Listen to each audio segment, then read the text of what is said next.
Welcome to Medify. So let's start microbiology. अभी अपन देखते हैं एंटीजन। इसके पहले वाली वीडियो में अपन क्या देखा था? इम्यूनिटी। एंटीजन इम्यूनिटी का कैरी फॉरवर्ड टॉपिक है the next chapter. So let's start. What is antigen? So antigen are those substances which possess two property. मतलब मैं एंटीजन सिर्फ उसी सब्सटेंस को बोलूंगा जिसकी जो दो प्रॉपर्टी पॉजेस करता होगा। पहली प्रॉपर्टी है इम्यूनोजेनिसिटी, मतलब इम्यूनोजेनिसिटी पॉजेस करे। सेकेंड इज एंटीजेनिसिटी,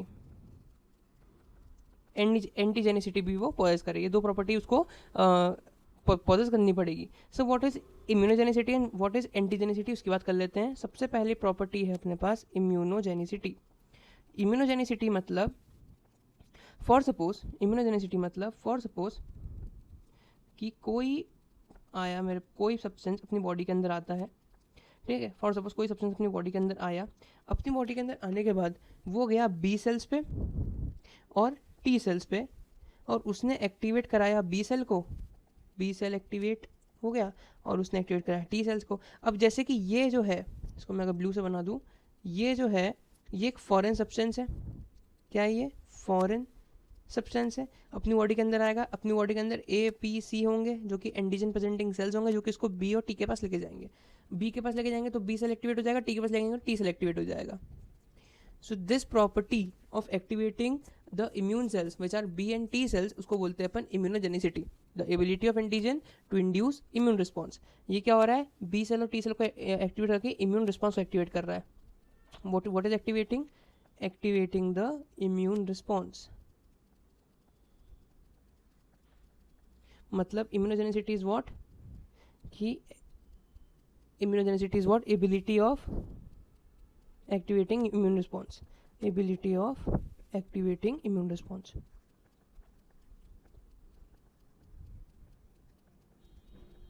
ठीक है, ये होगी पहली property. Second property is antigenicity. अब एंटीजेनिसिटी क्या कहती है? Antigenicity is what? कि अब तुम्हारा इम्यून रिस्पॉन्स तो एक्टिवेट हो गया, मतलब बी सेल जो हैं वो एक्टिवेट हो गए। अब बी सेल कैसे एक्टिवेट होता है? याद रखना, बी सेल एक्टिवेट हमेशा होता है दो सेल के फॉर्म में, ठीक है। एक होता है effector B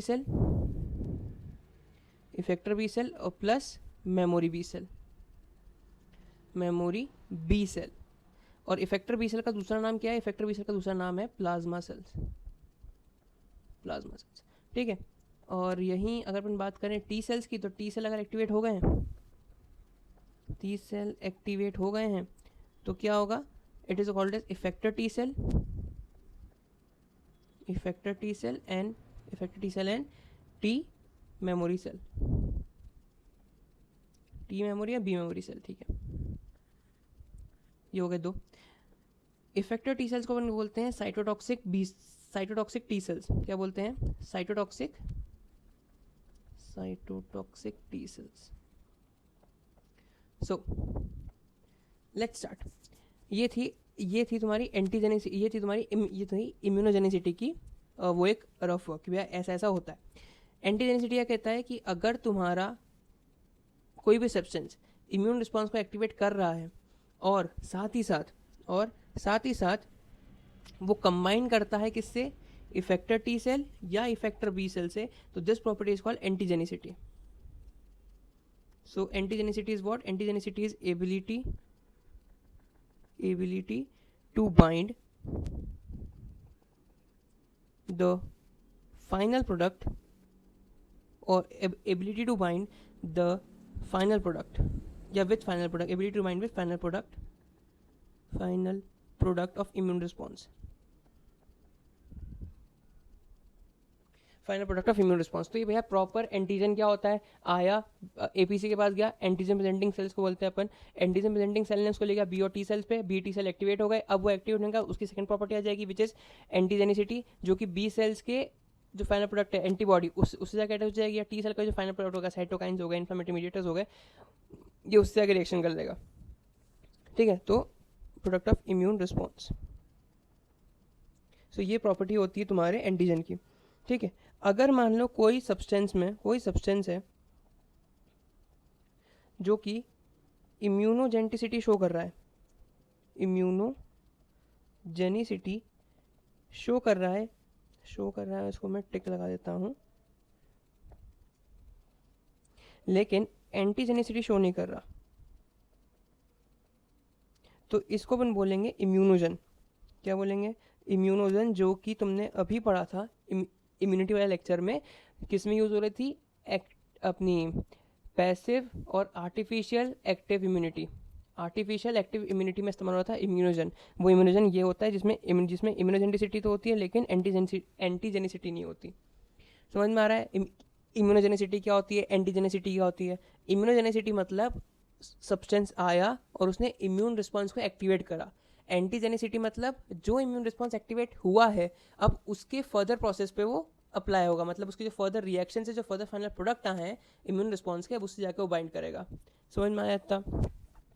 next we start about epitope. What is epitope? So epitope कुछ नहीं होता, स्मॉल एरिया होता है एंटीजन पे। Epitope is small area present on antigen जो सिंपली बाइंड करता है एंटीबॉडी से, विच हेल्प और बाइंड, विच हेल्प क्या डायरेक्ट लिखना, which bind with paratope present on antibody. ठीक है, तो व्हाट इज एपिटोप? एपिटोप एक वो होता है स्मॉल सेगमेंट होता है या स्मॉल एरिया होता है जो कि एंटीजन में प्रेजेंट होता है, जो कि जाके एंटीबॉडी पे बाइंड कर लेता है, जबकि एंटीबॉडी में पैराटोप होता है। समझ में आया? देन नेक्स्ट, हाँ ऐसा नहीं कि सिर्फ एंटीबॉडी में होता है, याद रखना एपिटोप जो होता है, जो पैराटोप होता है वो एंटीबॉडी में नहीं, वो टी सेल और बी सेल में भी प्रेजेंट होता है। T cells and B cells में ही प्रेजेंट होता है। ठीक है, तो एंटीबॉडी से बाइंड कर लेगा, टी सेल से ही बाइंड कर सकता है और बी सेल से ही बाइंड कर सकता है। ठीक है, ये जो प्रॉपर्टी है एंटीबॉडी से बाइंड करने की, इट इज एंटीजेनिसिटी। और ये जो प्रॉपर्टी है टी सेल और B cell, it is T cell और बी सेल से बाइंड करने की, इट इज इम्यूनोजेनिसिटी। समझ में आया आपकी? नहीं आया? थोड़ा थोड़ा। ठीक है, सो नेक्स्ट इज हेप्टेंस। एपिटोप हो गया, अब बात करते हैं नेक्स्ट इज हेप्टेंस। हेप्टेन क्या होता है? हेप्टेन कुछ नहीं होता है, लो मॉलिक्यूलर वेट का होता है, एक सब्सटेंस होता है, low molecular weight substance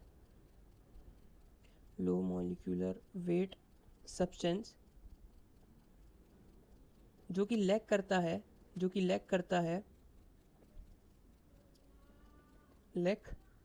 immunogenicity, जो कि इम्यूनोजेनिसिटी लैक करता है लेकिन एंटीजेनिसिटी कराता है ना, बट रिटेन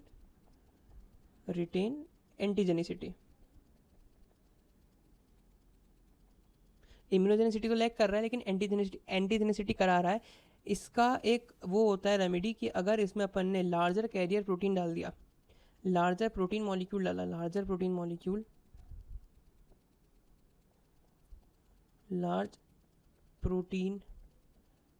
मॉलिक्यूल इसमें अपन ने ऐड करा, तो उससे क्या होगा? और इसको बोलते क्या है? इसको बोलते हैं अपन कैरियर, इसको क्या बोलते हैं? Carrier. So it can immunogenic, so वो इम्यूनोजेनिक बन जाता है, इसका मतलब अगर मैं इसकी मैक्स इक्वेशन लिखूँ तो क्या होगा? Haptens plus carrier is equals to antigen, proper antigen बन जाएगा। हेप्टेन के पास कौन सी प्रॉपर्टी है? हेप्टेन के पास प्रॉपर्टी है इम्यूनोजेनिसिटी वाली, एंटीजेनिसिटी वाली। ठीक है, और लार्ज प्रोटीन मॉलिक्यूल कौन सी प्रॉपर्टी दे देंगे? इम्यूनोजेनिक, यानी कि इम्यूनोजेनिसिटी वाली। क्या बन गया? एंटीजन, क्योंकि एंटीजन क्या होता है? Antigen are those substance which possess two properties, immunogenicity and antigenicity. ठीक है, so next topic we have to study about this hapten only, कि हेप्टेन दो टाइप के होते हैं, सिंपल और कॉम्प्लेक्स। हेप्टेन दो टाइप के होते हैं, सिंपल 2 मिनट का टॉपिक है। हेप्टेन दो टाइप के होते हैं, सिंपल और कॉम्प्लेक्स। सिंपल वाले में एक एपिटोप होता है, सिंगल एपिटोप, और कॉम्प्लेक्स वाले में 2 और मोर एपिटोप। डन? चलो done. Next we start about antigen host relationship. अब एंटीजन होस्ट रिलेशनशिप क्या होता है? देखो, एंटीजन होस्ट के बेसिस पे एंटीजन को डिफरेंट ग्रुप में बांटा गया है। मेनली 2 ही ग्रुप होते हैं। ठीक है, होस्ट के बेसिस पे रखना, होस्ट के बेसिस पे दो ग्रुप में बांटा गया है, या अपन ये भी बोल सकते हैं कि एंटीजन और होस्ट दोनों के बेसिस पे इसको दो ग्रुप में बांटा गया है। सबसे पहला है सेल्फ एंटीजन, सेल्फ एंटीजन और ऑटो एंटीजन इसको बोलते हैं, और दूसरा है नॉन सेल्फ एंटीजन। ठीक है, तो सेल्फ एंटीजन क्या होता है? वही खुद का antigen which is auto immune disease पे ले जाएगा। लेकिन क्या ऑटो इम्यून डिसीज होती है? नहीं, सेल्फ एंटीजन अपनी बॉडी में बनते हैं, ऐसा नहीं कि बनते नहीं है। ठीक है, लेकिन they are not immunogenic, they can not initiate, they can not induce the immune response, they cannot induce the immune response, so they are not immunogenic। पहली बात। दूसरी बात, it shows immunological tolerance, it shows immunological tolerance। अब immunological tolerance क्या होता है? जब अपन auto immune disease पढ़ेंगे, इसके 2-3 लेक्चर बाद ही लेक्चर है उसका, तो अपन देखेंगे इम्यूनोलॉजिकल टॉलरेंस क्या होता है। ठीक है, हाँ, तो ये इम्यूनोलॉजिक नहीं होती है। सेल्फ एंटीजन होता है, इम्यूनोलॉजिक नहीं होता है, क्योंकि ये इंड्यूस नहीं करना चाहता है किसको? इम्यून रिस्पॉन्स को। अब सुनना होगा क्या? सेल्फ एंटीजन में कुछ बायोलॉजिकल अल्टरेशन आ जाता है। ठीक है, बायोलॉजिकल अल्टरेशन होता है जिससे ये जो सेल्फ एंटीजन है ये इम्यूनोजेनिक हो जाती है,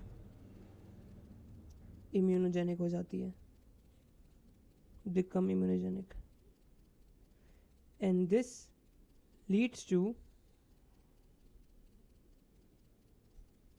autoimmune disease।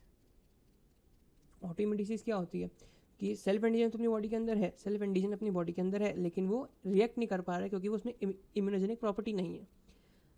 ठीक है, नहीं है प्रॉपर्टी इम्यूनोजेनिक, लेकिन अगर उसमें कुछ म्यूटेशन, कुछ बायोलॉजिकल अल्टरेशन आ जाए उसके फार्मूलाज के या उसकी जो प्रोटीन सीक्वेंस है उसमें, जिससे उसमें इम्यूनोजेनिक प्रॉपर्टी भी ऐड हो जाए, तो it leads to autoimmune disease, क्योंकि फिर वो इम्यून रिएक्शन क्या कराने लगेगा? इंड्यूस कराने लगेगा। ठीक है, next is non self antigen क्या कहता है? नॉन सेल्फ एंटीजन ये कहता है कि ये बहुत सारे टाइप का होता है, और ये किस बेसिस पे बांटा गया टाइप्स में? By phylogenetic distance.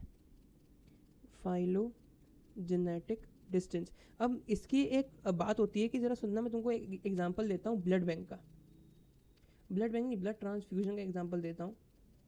For example, तुमको ब्लड ट्रांसफ्यूजन कराना है, ब्लड ट्रांसफ्यूजन को कराना है। ठीक है, सबसे पहला आता है अपने पास एलो एंटीजन टाइप का जो एंटीजन होता है। फॉर सपोज तुम्हारा ब्लड ग्रुप है ए पॉजिटिव, क्या है? ए पॉजिटिव। एलो एंटीजन वो एंटीजन होते हैं जिसमें ए तो है लेकिन पॉजिटिव है या नेगेटिव है ये कंफर्म नहीं है। ए है लेकिन, तो it is of same species. ठीक है, सेम स्पीशीज। सो ए तो है लेकिन पॉजिटिव है नेगेटिव है तो ये कंफर्म नहीं है। तो क्या तुम ब्लड ग्रुप लोगे? वो नहीं लोगे, कंफर्म नहीं है भैया पॉजिटिव नेगेटिव। अगर नेगेटिव आ गया तो तुम्हारा तो पॉजिटिव है ना। हाँ, तो अब तुमको ज़बरदस्ती डाल दिया अंदर, तो तुम क्या करोगे? तो तुम्हारी बॉडी रिएक्ट करेगी, लेकिन क्या ज़्यादा रिएक्ट करेगी? लेकिन अभी के लिए अपन एग्जांपल के तौर पर मानते हैं कि हाँ, मतलब लो इंटेंसिटी रिएक्शन शो करेगी। मान लो, मैं नहीं बोल रहा हूँ कि होता है, मैं बोल रहा हूँ मानो। सेकेंड टाइप का होता है विच इज़ आइसो एंटीजन मतलब सेम स्पीशी सेम सब टाइप, मतलब तुम्हारा जो ये है एंटीजन है ए पॉजिटिव ही है, मतलब ये उस ग्रुप का है जिसमें ए पॉजिटिव वाले रहते हैं सारे। ठीक है, तो ए पॉजिटिव है तो तुम लोगे, तुम्हारी बॉडी रिएक्शन देगी, तो no reaction.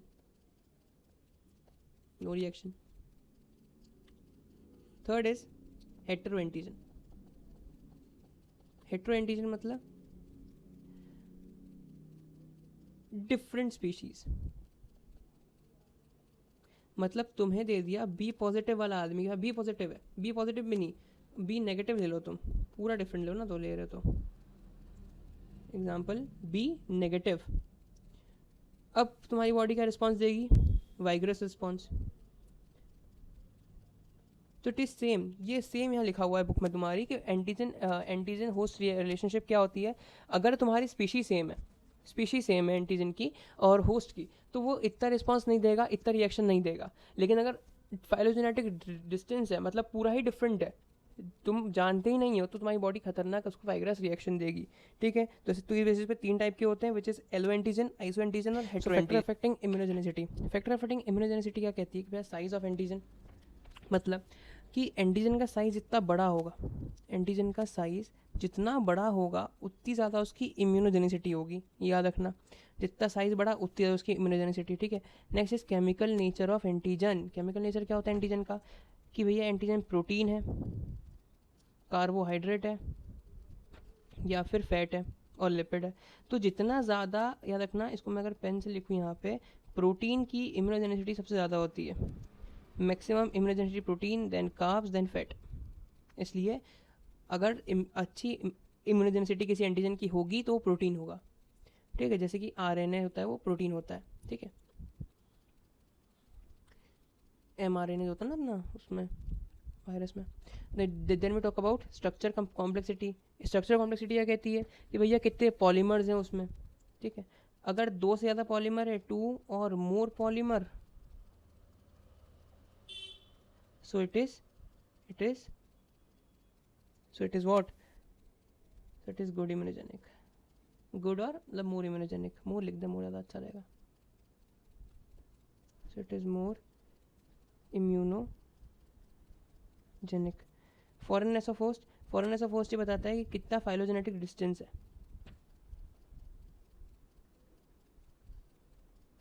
Phylogenetic distance between the host and the antigen.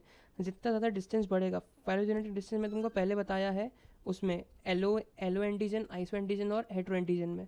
ठीक है, तो जिसमें सबसे ज़्यादा फाइलोजेनेटिक था, यानी कि हेटेरो एंटीजन में था, तो उसमें सबसे ज़्यादा इम्यूनोजेनिसिटी होती है। Next is optimal dose. अगर ऑप्टिमल डोज ही नहीं है अपनी बॉडी में एंटीजन की, तो वो क्या ही इफेक्ट करेगी। ठीक है, तो antigen must be in optimal range,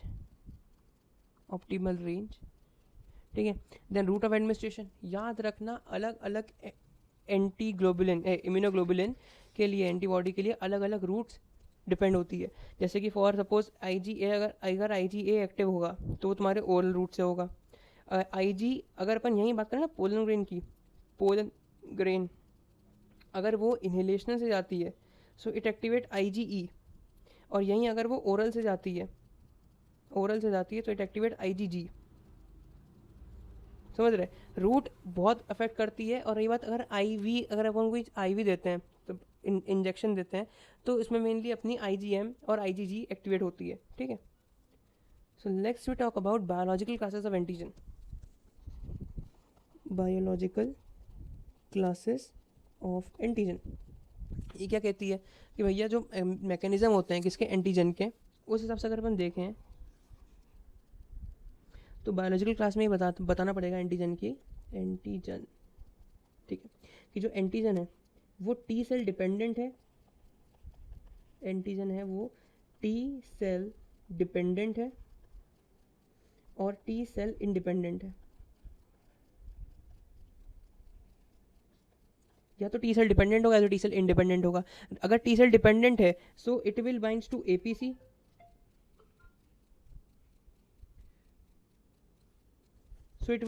APC, then it will activate T cells, और T सेल अगर एक्टिवेट है तो भैया वो सिक्रेट करेगा cytokines, then it secrete cytokines. अगर साइटोकाइन सिक्रेट कर रहा है तो then in turn stimulate B cells, और वो इन टर्न स्टिमुलेट करेगा किसको, बी सेल को स्टिमुलेट करेगा। हाँ, तो T सेल इंडिपेंडेंट की बात कर लेते हैं। T सेल इंडिपेंडेंट जो होती है ना, बहुत कम बैक्टीरियाज होते हैं, बहुत कम बैक्टीरिया भी नहीं, बहुत कम बैक्टीरियल कैप्सूल होती है, बैक्टीरियल कैप्सूल, फ्लैजिलेट्स होते हैं, जो कि T सेल इंडिपेंडेंट होते हैं। ये करते क्या है मेनली, तो ये बिना T सेल्स के पास जाए, सीधा विदाउट T सेल, याद रखना, विदाउट T सेल इंटरेक्शन, ये सीधा इम्यूनोग्लोबिन से जाके बाइंड कर लेते हैं, ठीक है, और ये एक्टिवेट करते हैं, याद रखना, टी सेल इंडिपेंडेंट एक्टिवेट करते हैं बी सेल्स को monoclonally, activate B cell, activate B cell polyclonally, और जो इंडिपेंडेंट होता है वो मोनोक्लोनली करता है, पॉलीक्लोनली, ठीक है। और ये जो होता है ये एक्टिवेट करता है दोनों, ये एक्टिवेट करता है दोनों, किस किस को, मेच्योर बी सेल और इमेच्योर बी सेल दोनों को एक्टिवेट करता है, mature and immature B cell दोनों को एक्टिवेट करता है। और बस इतना ही है। उसके बाद बात करते हैं एक अलग सा टॉपिक है विच इज सुपर एंटीजन।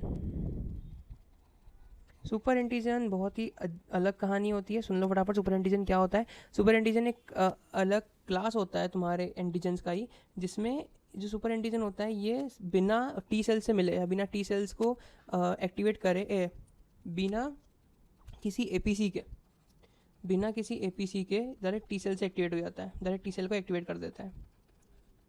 देखो इसमें क्या हो रहा है, टी सेल इंडिपेंडेंट में वो टी सेल का कोई इंटरेक्शन ही नहीं कर रहा है, टी सेल से कोई इंटरेक्शन ही नहीं है इसमें, बल्कि इसमें क्या है, जो सुपर एंटीजन में बिना एपीसी के बजाय टी सेल के पास जाता है और अपनी इम्यूनिटी शुरू करवा देता है, इम्यूनिटी शुरू करवा देता है। और कहाँ जाकर अटैच होता है टी सेल्स में, तो याद रखना टी सेल्स में एक स्पेशल रिसेप्टर्स होते हैं, बीटा वेरिएबल रीजन होता है। क्या होता है, beta variable region, beta variable region होता है जिसमें इसके रिसेप्टर्स होते हैं, प्रेजेंट होते हैं, ठीक है।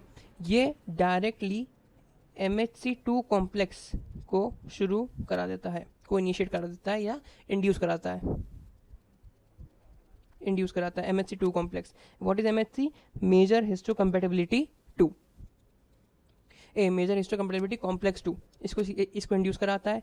और क्या कराएगा सुपर एंटीजन, तो सुपर एंटीजन जो होता है वो टी सेल से मिलके साइटोकाइन का रिलीज कराता है, साइटोकाइन का रिलीज कराता है, लेकिन एकदम एब्रप्ट अमाउंट में, मतलब साइटोकाइन स्ट्रॉम ला देता है। क्या लाता है, साइटोकाइन स्ट्रॉम। और कौन कौन से साइटोकाइन रिलीज कराता है, तो उसके बाद कर लेते हैं interleukin 1, interleukin 6, interferon gamma, INF gamma and TNF alpha, ठीक है, इसको ये रिलीज कराता है। बी सेल को एक्टिवेट करता है पॉलीक्लोनली, सेम वही जैसे कि अपना टी सेल इंडिपेंडेंट करा रहा था, बी सेल एक्टिवेट पॉलीक्लोनली,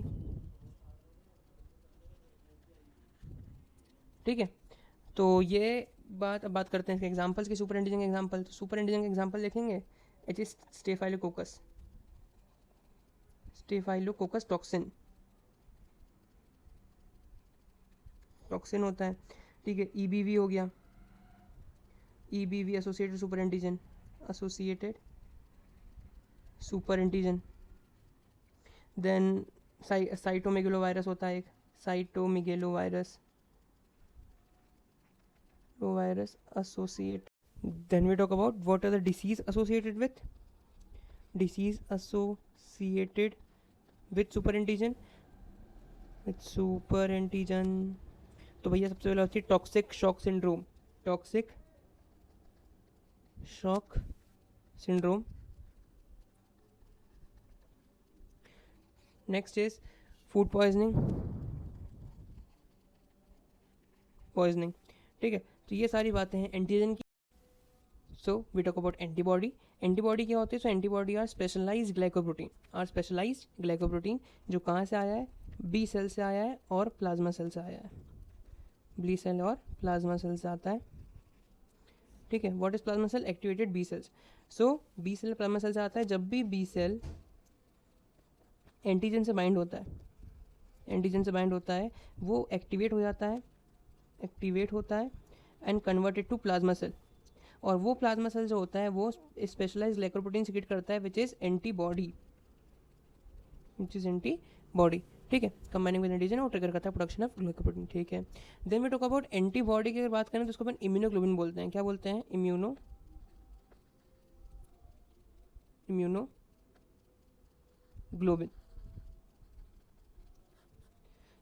बोलते हैं। First and second thing, immunoglobulin 4 type के होते हैं, मतलब तीन टाइप के अपन मिलते हैं, which is alpha, beta and gamma. अगर मैं सीरम इलेक्ट्रोफोरेसिस, क्योंकि सीरम में पाए जाते हैं, याद रखना जब भी अपना एंटीजन ब्लड के अंदर बी सेल से बाइंड करता है तो ब्लड ही के अंदर एंटीबॉडी भी रिलीज होती है, और वो सीरम, जैसे अपन सीरम इलेक्ट्रोफोरेसिस कराते हैं, सीरम इलेक्ट्रोफोरेसिस कराते हैं तो अपने को तीनों तीनों इम्यूनोग्लोबिन की कंसनट्रेशन मिलती है।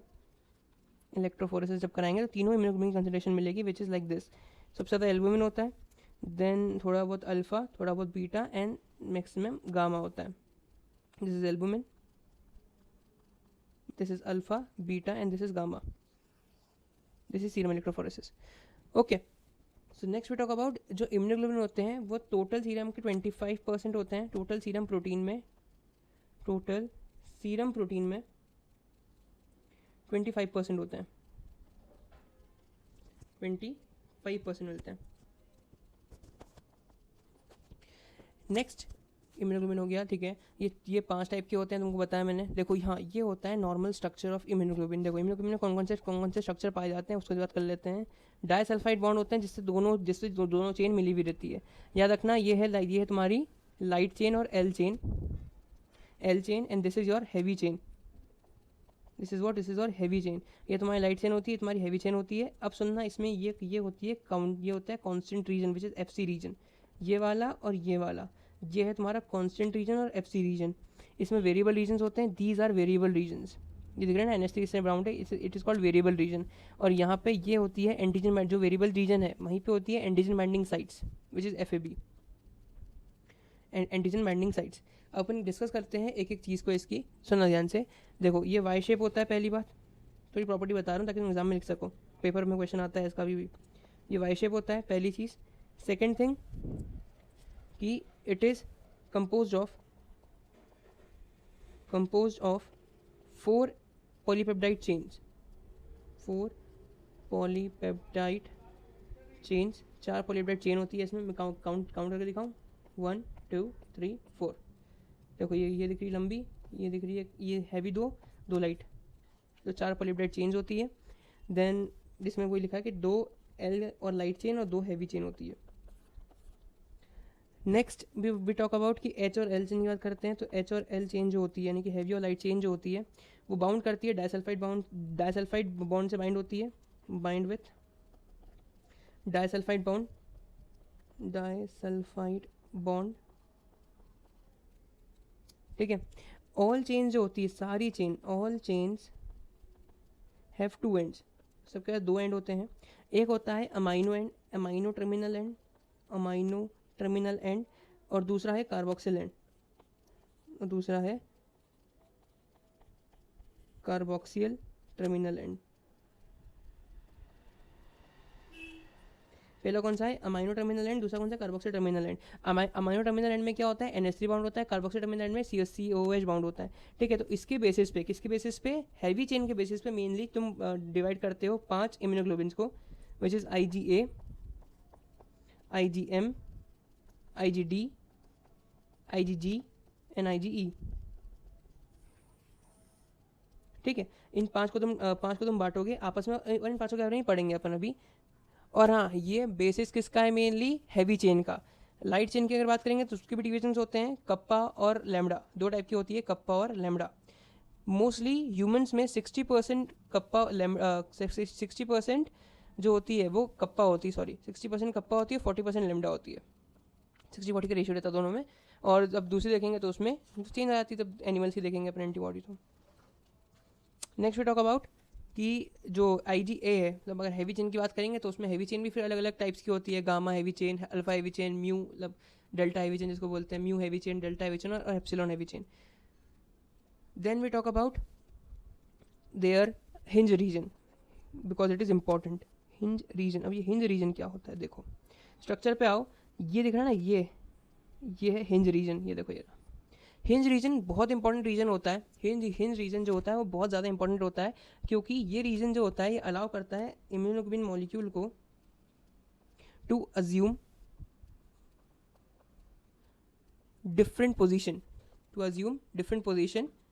अब उससे क्या मतलब है, ताकि डिफरेंट पोजीशन, ताकि एंटीजन बाइंड कर सके एंटीबॉडी से।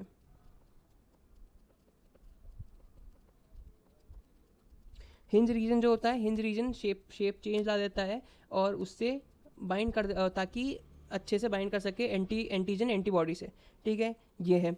और इसमें मेनली हिंज रीजन जो होता है वो एंजाइमेटिक डाइजेशन के लिए बहुत वो होता है, क्या बोलते हैं, सेंसिटिव होता है।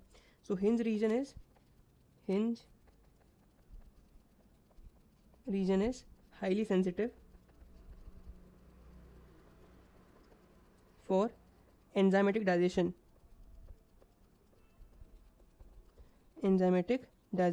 अब एंजाइमेटिक डाइजेशन ये बहुत इंपॉर्टेंट टॉपिक है, याद रखना। एंजाइमेटिक डाइजेशन 2 एंजाइम से होता है, विच इज पेपेन एंजाइम और pepsin enzyme. पेपेन enzyme and pepsin enzyme, यहाँ बीच में डिवीजन डाल देता हूँ, पेप्सिन एंजाइम। सुनो, जो पेपेन एंजाइम होता है, जब पेपेन एंजाइम डालते हैं अपन हिंज रीजन में, प्लस हिंज रीजन, सो ये हो जाता है कि 2 फैब बन जाते हैं, याद रखना 2 फैब फ्रेगमेंट बनते हैं,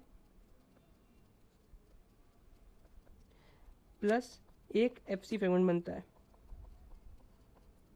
2 फैब फ्रेगमेंट बनते हैं और एक एफसी फ्रेगमेंट बनता है। जो 2 फैब फ्रेगमेंट है वो सॉल्युबल होते हैं, और एक एफसी जो होता है वो अनसॉल्युबल होता है। और ये कोल्ड, जब इसको अपन ठंडे इन्वायरमेंट में रखते हैं तो वो क्रिस्टलाइज हो जाता है, क्रिस्टलाइज इन कोल्ड, ठीक है। सॉल्युबल फ्रेगमेंट होता है जो कि बाइंड करता है एंटीजन से, which bind with antigen. Then we talk about pepsin. Pepsin digestion जो होता है वो क्लीव करता है डाइसल्फाइड बॉन्ड को, और ये बनाता है 1FAB-2 फ्रेगमेंट। अब ये क्या चीज़ है, ये फ्रेगमेंट जो होता है इसमें सेडिमेंटेशन कोफिशिएंट बहुत हाई होता है, ठीक है। तो इसमें 2 फैब यूनिट साथ में बाइंड होती है, साथ में अलग होती है।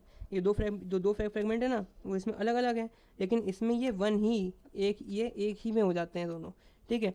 और प्लस मैनी स्मॉलर फ्रेगमेंट, बहुत सारे स्मॉलर फ्रेगमेंट इसमें मिलते हैं। Then next we talk about functions of immunoglobin. तो फंक्शन क्या है इम्यूनोग्लोबिन के फंक्शन अगर अपन देखें तो वो डिपेंड करते हैं एंटीजन बाइंडिंग पे और इफेक्टर फंक्शन पे। मतलब कि जो एंटीजन है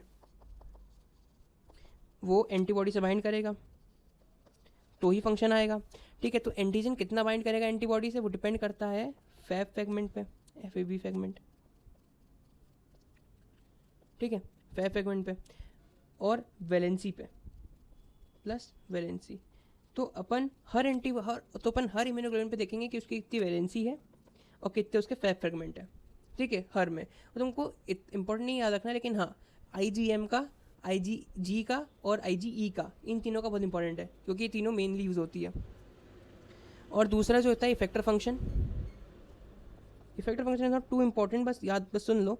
इफेक्टर फंक्शन जो होता है वो ये होता है कि इसमें FC रीजन आता है। क्या आता है, FC रीजन, और ये मेनली कॉम्प्लीमेंट फिक्सेशन के काम में आता है। जिसके काम में आता है फिक्सेशन ऑफ कॉम्प्लीमेंट के, फिक्सेशन ऑफ कॉम्प्लीमेंट, जो कॉम्प्लीमेंट फैक्टर्स होते हैं ना, C1, C2, C3A, C3B, उसको फिक्स करता है कॉम्प्लीमेंट। और दूसरा फंक्शन क्या है इसका, binding to various cell type,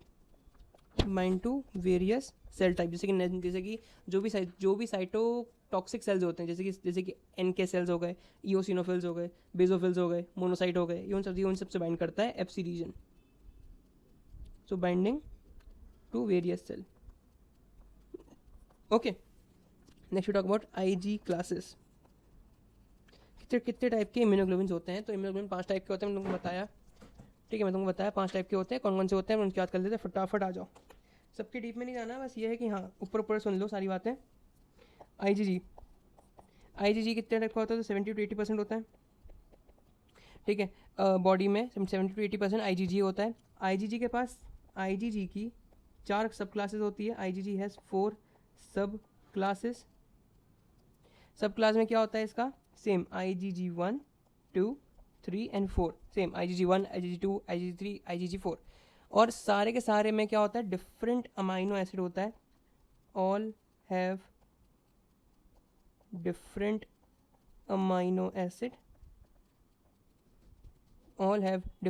acid, plus एक चीज़ कॉमन रहेगी सब में, गामा हैवी चेन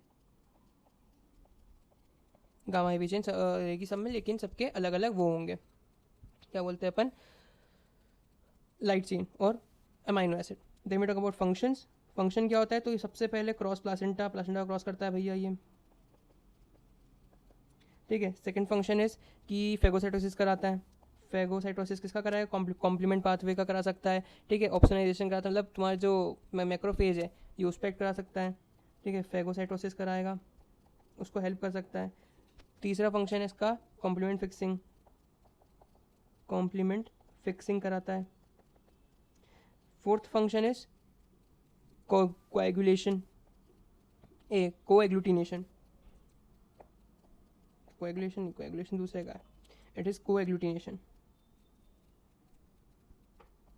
कोएग्लूटिनेशन। अब कोएग्लूटिनेशन क्या होता है, कोएग्लूटिनेशन ये होता है कि ये जब प्रोटीन ए की बाइंडिंग होती है, ठीक है, जब भी स्टेफिलोकोकस ऑरियस आता है अपनी बॉडी के अंदर, तो प्रोटीन ए के वो अटैक करता है और वो प्रोटीन ए पर आईजी जाके बाइंड करके प्रोटीन ए का प्रेसिपिटेट करा देता है, प्रोटीन ए को कराता है प्रेसिपिटेट कराता है, जिस कारण से अपना इन्फेक्शन रुक जाता है।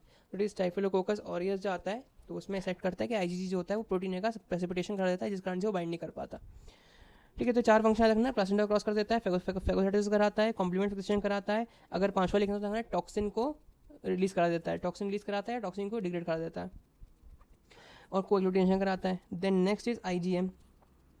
आईजीएम लार्जेस्ट, बड़ी होती है भैया, हाईएस्ट मॉलिक्यूलर वेट होता है इसका, हाईएस्ट मॉलिक्यूलर वेट होता है इसका हाईएस्ट मॉलिक्यूलर वेट होता है इसका, सॉरी, मैक्सिमम। और इसका जो वैलेंसी होती है, इसकी वैलेंसी 10 होती है। नीट पीजी में क्वेश्चन आया था, नीट पीजी क्वेश्चन है 2020 का शायद, आईजीएम की वैलेंसी कितनी होती है, ज़्यादा ना 10 वैलेंसी होती है इसकी। और सेम इसका वो भी होगा फैब फ्रेगमेंट भी इसके 10 होते हैं। फंक्शन देखेंगे, फंक्शन में पहला एक्यूट इन्फेक्शन में, acute infection. Second is complement fixing, same complement fixing, है ना। अपना acute infection, complement fixing. Fetal immunity, fetal immunity,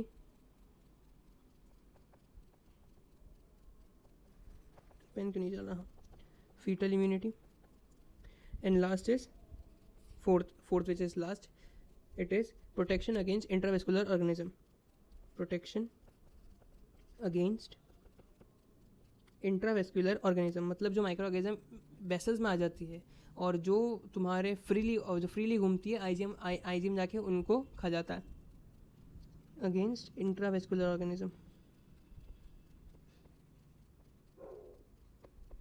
organism, next we talk about IgA. IgA dimer बनाती है, रखना, आईजीए फॉर्म डाइमर, ठीक है। IgA, so IgA dimer form करती है ना। और सीरम आईजीए जो होता है ये बहुत अलग वेराइटीज़ की होती है, ठीक है। तो serum IgA, then secretory IgA, सब क्लासेस ऑफ आईजीए में अलग अलग क्लासेस आती है आईजीए की, आईजीए 1, आईजीए 2, ठीक है। इसका फंक्शन अगर अपन देखेंगे तो आईजीए का मेनली जो फंक्शन आता है वो उसमें आता है इम्यूनिटी में, किसकी इम्यूनिटी में, जो मेनली उससे होती है कोकस से, मतलब बैक्टीरियल इन्फेक्शन से इसका मेनली नाता रिश्ता होता है। सब क्लास देखते हैं, सब क्लास यहाँ डाल देता हूँ मैं। सब क्लास ऑफ आईजीए दो टाइप की होती है, IgA 1 and IgA 2, IgA 1 and IgA 2। IgA 1 जो होता है वो 90% होता है, आईजीए 2 जो होता है वो 10% होता है, ठीक है। जो आईजीए 2 होता है वो हायर कंसंट्रेशन में होता है सीरम में, किसमें, सीरम में। और आईजीए 1 जो होता है वो अपना कोलिक और मेनली बैक्टीरियल इन्फेक्शन पे काम करता है। ये कि आईजीए पूरा ही बैक्टीरियल इन्फेक्शन पे काम करता है और कहीं ज़्यादा रोल नहीं आता है इसका। Then next we talk about IgE. भैया आईजीई सबको पता होना चाहिए कि एलर्जी में काम आता है, किस में काम आता है, एलर्जी में काम आता है पहला। दूसरा hyper sensitivity type 1 reaction, hyper sensitivity type 1 reaction में का रोल होता है पूरा आईजीई का, ठीक है। और हेलमंथिक इन्फेक्शन में भी इसका रोल होता है, हेलमंथिक इन्फेक्शन में भी इसका रोल होता है, ठीक है। और बस आईजी का इतना ही आता है role. Then we talk about IgD. IgD जो होता है वो मेनली सरफेस बाउंड होता है, surface bound immunoglobin. Surface bound immunoglobin होता है जो कि बी सेल पे बाइंड करता है, which bind to B cell, और ये सिग्नल देता है, सिग्नल टू आईजीएम, आईजीएम को सिग्नल देता है।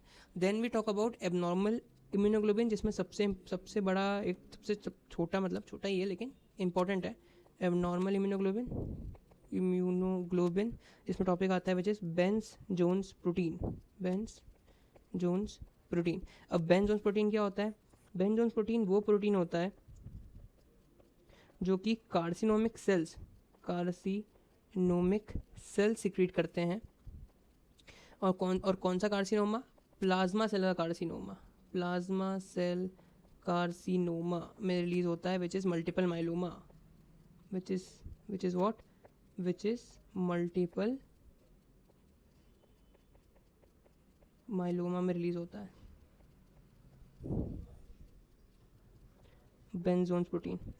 होता क्या है, जो कंडीशन होती है वो बहुत सारा लाइट चेन प्रोड्यूस करती है। जो मल्टीपल माइलोमा के सेल्स होते हैं, ठीक है, माइलोमा सेल्स बोल दो या प्लाज्मा सेल्स का प्लाज्मा कार्सिनोमिक सेल्स बोल दो, वो लाइट चेन बनाती है, लाइट चेन का प्रोडक्शन करती है।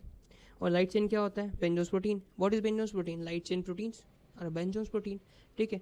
So excess light chain proteins जो होते हैं वो बेंजोस प्रोटीन होता है, जो कि सीरम में स्टोर होता है और यूरिन में एक्सक्रीट होता है, ठीक है। और इसकी एक खास बात होती है कि ये जो होता है 50 डिग्री सेल्सियस पे, इसकी खास बात है, एक सेकेंड, 50 डिग्री सेल्सियस पे ये क्या हो जाता है? कोएगुलेट हो जाता है। 50 डिग्री सेल्सियस पे ये कोएगुलेट हो जाता है और रीडिजॉल्व हो जाता है 70 डिग्री सेल्सियस पे, रीडिजॉल्व हो जाता है 70 डिग्री सेल्सियस पे। देन मैं talk about monoclonal antibodies. Monoclonal antibody में अपने को सिर्फ वो पढ़ना है कि मोनोक्लोनल और पॉलीक्लोनल में डिफरेंस क्या होता है। तो मैं तुमको ऐसे बताता हूँ, monoclonal antibodies and polyclonal antibodies दोनों में डिफरेंस क्या है। तो दोनों का डिफरेंस मैं तुमको बता देता हूँ ऐसे ही। देखो, जो पॉलीक्लोनल एंटीबॉडीज़ होती है ना, वो क्या होता है, बहुत सारे बी सेल्स एक अकेली एंटीबॉडी बनाते हैं, it is polyclonal B cells, जिसमें बी सेल के बहुत सारे क्लोन सेल, जिसमें बी के बहुत सारे क्लोन सेल मिलके एक एंटीबॉडी बना रहे हैं, इट इज़ पॉलीक्लोनल एंटीबॉडी, ठीक है। और यही बात अपनी मोनोक्लोनल की, एक बी सेल्स बहुत सारी एंटीबॉडी बनाता है, it is a single clone of B cells, तो it is a monoclonal antibodies. ये होता है मेनली मोनोक्लोनल एंटीबॉडीज़, ठीक है। ज़्यादा कोई दिमाग इसमें कोई रॉकेट साइंस नहीं है कि बी सेल का सिंगल क्लोन बनाएगा तो मोनोक्लोनल है, और अगर बहुत सारे बी सेल के क्लोन सेल्स बनाएंगे तो इट इज पॉलीक्लोनल सेल्स, ठीक है। सुपर एंटीजन जो होते हैं वो बी सेल्स को पॉलीक्लोनल नहीं करते, क्योंकि भैया उनका कोई एक एपीसी तो होता नहीं जो उसको सिर्फ एक सेल का लेके जाएगा, है ना। और तो जब एक सेल के पास लेके नहीं जाएंगे तो वो अपने हिसाब से अलग अलग सेल्स के पास जाकर अटैच होने लगेंगे। और सेम सुपर एंटीजन है तो वो सेम प्रोटीन तो होगा उसमें, मतलब सेम जीनोम होंगे, सेम जीनोम रीड होंगे, सेम एंटीबॉडी बनेगी, लेकिन बहुत सारे बी सेल से बनेगी, तो इट इज पॉलीक्लोनल एंटीबॉडीज। समझ में आया? सुपर एंटीजन आए, अलग अलग बी सेल पे गए, क्योंकि एपीसी यानी कि एंटीजन बाइंडिंग प्रोटीन से वो एंटीजन बाइंडिंग सेल से वो बाइंड नहीं करा। अगर उससे बाइंड करते तो वो कहाँ ले जाता? तुमको एक स्पेसिफिक बी सेल के पास लेके जाता। तुमने बाइंड करा नहीं, तुम अलग अलग बी सेल के पास गए, अलग अलग बी सेल ने सेम एंटीबॉडी बनाई, क्योंकि एंटीजन तो एक ही था, सेम एंटीबॉडी बनाई, एक वेराइटी का था, मैं नहीं बोलूँगी एक था, एक वेराइटी का था, ठीक है। सेम एंटीबॉडी बनाई और वो इसको बोलते हैं पॉलीक्लोनल एंटीबॉडी साथ में बन गई, ठीक है। बात करते हैं मोनोक्लोनल एंटीबॉडी के डायग्नोस्टिक यूज़ होते हैं। डायग्नोस्टिक यूज़ होता है which is rapid test, diagnostic use होता है विच इज़ रैपिड टेस्ट में इसका काम होता है मोनोक्लोनल एंटीबॉडीज़ का, प्लस एलाइजा में भी काम आती है, थेरेपेटिक इंडेक्स देखेंगे तो ये मेनली उसमें इन्फ्लामेटरी और एलर्जिक रिएक्शंस में काम आती है इनकी। कैंसर्स में इसकी दवाई बनती है, थेरेपेटिक यूजेस में कैंसर्स, यहाँ लिखता हूँ, थेराप्यूटिक यूज़ में कैंसर है, कैंसर एंटी कैंसर ड्रग बनती है। देन अपना इन्फ्लामेटरी, एंटी इन्फ्लामेटरी लिख दें, एंटी लगा देंगे अपन, inflammatory drugs, and last is allergic drugs, anti allergics, सब एंटी है, anti cancer, anti inflammatory, anti allergics, सब इससे बनती है। ठीक है। सो लास्ट इज़, धन्यवाद आपका, आपने इम्यूनोलॉजी की शुरुआत करी और अब तक अपन ने एंटीबॉडी से ख़त्म कर दिया। नेक्स्ट लेक्चर आएगा जिसमें अपन एंटीजन एंटीबॉडी रिएक्शन पढ़ेंगे।